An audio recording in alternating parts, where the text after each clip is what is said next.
Hello, this is a reading guide for Jonathan Haidt's The Righteous Mind.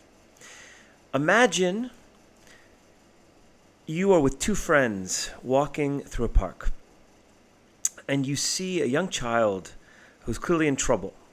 His two parents are next to him, and they're yelling very loudly, and the child is clearly very upset.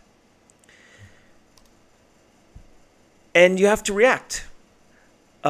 Should you get involved? Should you not get involved? Now imagine one of your friends goes and runs toward the child and to see if the child is okay. And the other one of your friends looks horrified that this friend has intervened. And then we talk about it afterwards and realize that we had completely different judgments of what to do in that situation. That one friend says, well, it was obvious that I had to intervene because the child was clearly upset and needed to be protected. And the other friend says, equally obvious, no, you don't intervene. The authority of the parent must be respected above all. Now, why is it that two people would have such instantaneous moral judgments that were different from one another? And how in this kind of situation can we make sense of this and possibly make a decision about what is the right thing to do? So it's these kinds of moral judgments that are at the heart of Jonathan Haidt's book, The Righteous Mind. We're going to begin our exploration of the book in chapter 2 called The Intuitive Dog and Its Rational Tail. And this chapter is about what are the relationships between our moral intuitions, the things that just come to us, that's right or wrong, and the rational part of our mind that thinks through whether our judgments are well justified, whether we have good reasons to come to the judgments that we come to. And what Jonathan Haidt, who's a social psychologist, found in his experiments is that people often have very strong moral judgments when presented with a situation like, would you drink a glass of water that a sterilized cockroach had been dipped into? Well, it's totally sterile. It can't possibly hurt you. But most people wouldn't. The majority of people wouldn't drink it even if they knew that the cockroach was not going to cause them any harm. Well, why is that? Why do we have such strong judgments about something that's disgusting or something that's right or wrong, and then afterwards we don't have a good reason? We can't explain it. Well, this is the evidence of what Jonathan Haidt calls moral dumbfounding, that we create... we have very strong moral judgments that we have difficulty explaining. We're dumbfounded. That means in English, you don't know what to say. And Haidt proposes in this chapter a model of human thinking, of this relationship between our automatic reactions, which he compares to an elephant that makes strong, immediate emotional responses. And he compares that to the role of the rider who's sitting on top of the elephant, who maybe thinks that he's in control and maybe can influence, but can't totally control which way the elephant goes. In this case, can't totally control the strength or the direction of our moral judgments. And why is this metaphor interesting? Well, because we often like to think that the rational part of our brains, the rider, we want to think that we're in control, that we have good reasons for the moral decisions we make about what's right and what's wrong. But what Haidt proposes is that it's actually the elephant. It's actually these strong, emotional, intuitive judgments that decide actually how we feel about moral questions. And that our rational mind, more often than not, is not leading the elephant, but actually justifying which way the elephant's going. It works to justify these emotional decisions that we've already made. And this is very similar to what was proposed by Scottish philosopher David Hume, which you've maybe seen in other videos. And so Haidt's point is that you can't ignore these emotional responses, nor can you always explain them rationally. You have to work with them. And that real change, if we're trying to change the behavior of our team or our companies or our communities, you have to understand both the rider and the elephant, both the intuitive emotional response to a moral question, as well as the rational, analytical, conscious processes of reasoning that can help influence, not totally control, but can help influence which way the elephant walks. But why does our elephant, meaning why do our intuitive moral judgments go in some directions, but not in others? And why do some people's elephants go towards protecting the child and others towards respecting the parents?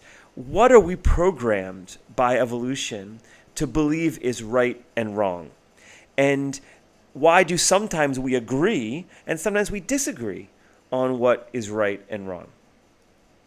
So Jonathan Haidt and his colleagues wanted to test this empirically by asking a series of moral questions, scenarios, what is the right thing or wrong thing to do in this or that scenario, to see how much of these moral judgments are shared across different cultures and what are the kinds of patterns that we can find. So he created, he and his colleagues, this what he called moral values questionnaire that tested on tens of thousands of subjects in dozens of countries. And what Haidt and his colleagues found is that there are innate psychological systems that we have that create these strong moral intuitions, and that they're broadly the same. That we have these, what he calls moral foundations, that these 5, possibly 6 instincts that some can be stronger in some individuals than others, but that all societies have all 5 or all 6. And that why are these the ones that guide our elephants towards our strong emotional sense of what's right and wrong? Well, these are the ones that helped our earliest ancestors survive. And remember, our earliest ancestors lived lives that are very different than ours in some ways, but in other ways, the kinds of things they needed to be able to trust people, to be able to solve conflicts, to be able to stay clean and healthy are still relevant to us today. And so this is why these ancient, very old moral instincts, moral intuitions are still at the basis of company codes of conduct or our religious texts or our constitutions and human rights treaties. That modern societies have created our reasons or our ideas of morality, what's right and wrong, on top of these very, very old foundations that go back millions of years. And so these are the first 5 that Haidt and his colleagues found. And each of these moral foundations have an adaptive challenge, meaning have a reason, evolutionary reason behind them that explained why early humans that developed them were more likely to survive. And each of them has current triggers from the modern societies that we live in that can bring them out and are characterized by certain emotions that we feel very suddenly and automatically, and earn the names of certain virtues. So we're going to just briefly show them one by one before you read them in Haidt's chapter 7. So the first is care or harm, where our earliest ancestors needed to protect and care for young children and for the sick. This is how the society would survive. And this is why we instinctively feel compassion when you see a child in danger. And why we praise people who are considered caring or kind or generous. And so this is behind moral instincts like, we should do the thing that helps people in need in society. This is what we call the care-harm foundation. The second is called fairness cheating. And so this was needed, according to Haidt, because early humans needed a way to be able to cooperate and trust that if I do something for you now, you'll do something for me later. If I help you hunt this mammoth, that you will later on share the meat with me and my family. So this idea of what's fair and what's unfair is baked into us, is programmed into us. And when we feel anger, when we feel gratitude, when we feel guilt, this is the fairness and cheating foundation, why we defend ideas or projects that reward people who deserve it and punish those who break the rules. This is the second moral foundation. The third, loyalty and betrayal. The need to form cohesive groups where if you're attacked, that the whole group will stand up and help each other and not betray the group for another group. This is why we feel instinctively proud of the groups that we are in, why we wear clothes that identify us as part of that group, why we feel so angry at people who betray the group for another team, another country, another company, and why we praise people who are considered loyal or patriotic or self-sacrificing. So ideas or policies or decisions that are about identity and serving the group, this is part of loyalty and betrayal foundation. The fourth is about authority. And this is, Haidt argues, when human societies started getting bigger, where you needed to be able to solve conflicts between people in the group who didn't know each other personally, who had no long personal relationship, where you needed to have strong tribal leaders and eventually kings and pharaohs and emperors who could, or later constitutions or books of laws or treaties for human rights that would have authority, that you could say this person or this treaty, this constitution, whatever it says is what we should do. And so we praise people who are obedient or deferential to the right kind of authority for our group, whether that's a king or a president or a CEO or a constitution. This is common to all human societies, this idea of what the people who came before us wanted us to do. The fifth related to staying healthy and the early human societies that needed to avoid contamination or pollution. And so we have these taboos, things you don't touch, things that you find disgusting. And we praise people who are clean and healthy and who are temperate, who are not using substances excessively. And this can also relate to our politics. People on the right and people on the left both appeal to policies that would keep us pure, unstained, unharmed. And finally, the sixth was found later on in this research, freedom oppression, where in many societies there was a need to avoid domination, being dominated by one ruler, and so in these groups or in these cultures, there were characteristic responses to someone dominating someone else, a suspicion of authority, an indignation of being told what to do. And so we praise people who are courageous, who stand up to being bullied or being told what to do. Again, this is present in different doses in different societies.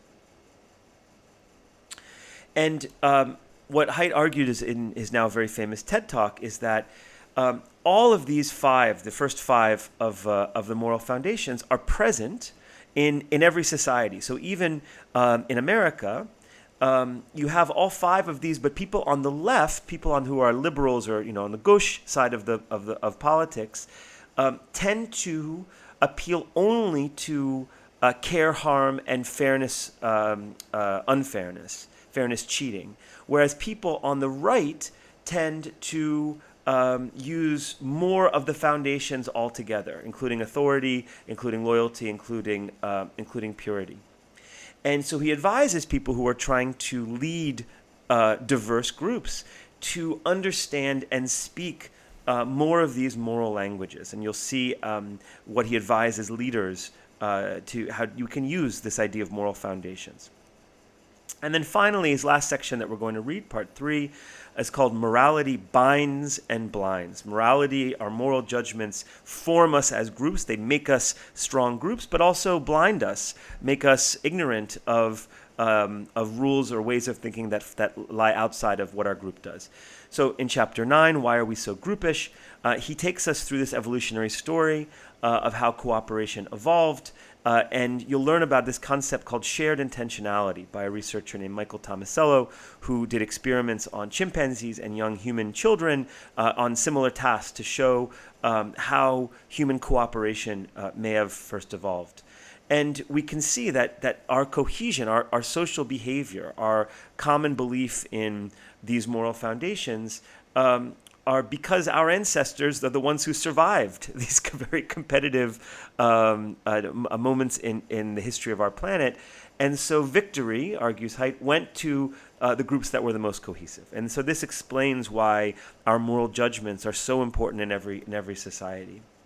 And then we're going to read finally chapter 10, the hive switch, which is the most cohesive groups when he thinks about armies or groups of people dancing together or groups, theater groups or the most cohesive companies. What do they have in common? And we're going to learn about these ideas from the beginnings of sociology, Emile Durkheim, his idea of homo duplex, that man is an individual but also part of our societies. And what does that mean for our identity?